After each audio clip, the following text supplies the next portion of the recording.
এখানে লোহার বলটি কি সমস্ত জিনিসকে ভেদ করে নিচে পড়তে পারবে? চলুন তা দেখে আসি। প্রথমে 10টি ফোমের উপরে গরম বলটাকে দেওয়া হলো, কিন্তু সমস্ত ফোম গলিয়ে বলটি গ্লাসে পড়ে গেল। এরপরে 20টি ট্যাপের উপর গরম বলটিকে দেওয়া হলো, কিন্তু এবারও গরম বলটি সমস্ত ট্যাপ গুলাকে গলিয়ে দিল। এবার 50টি টিস্যু পেপার উপরে গরম বলটিকে দেওয়া হলো, কিন্তু বলটি সবগুলা টিস্যু পেপারকে গলিয়ে দিল।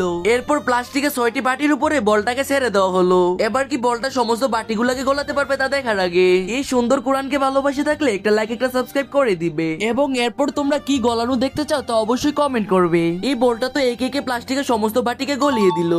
এখানে গরম লোহার বলটি কয়টি টিস্যু পেপারকে গলাতে পারবে? চলুন তা দেখে আসি। প্রথমে 5টি টিস্যু পেপার উপরে গরম বলটিকে দেওয়া হলো, কিন্তু বলটি পড়ার সাথে সাথে টিস্যু পেপারটি গলে গেল। এরপরে 10টি টিস্যু পেপার উপরে বলটিকে দেওয়া হলো, কিন্তু এবারও টিস্যু পেপার গুলা গলে গেল। এরপরে 20টি টিস্যু পেপার উপরে গরম বলটিকে ছেড়ে দেওয়া হলো, তারপরেও বলটি সমস্ত টিস্যু পেপারকে গলিয়ে দিল।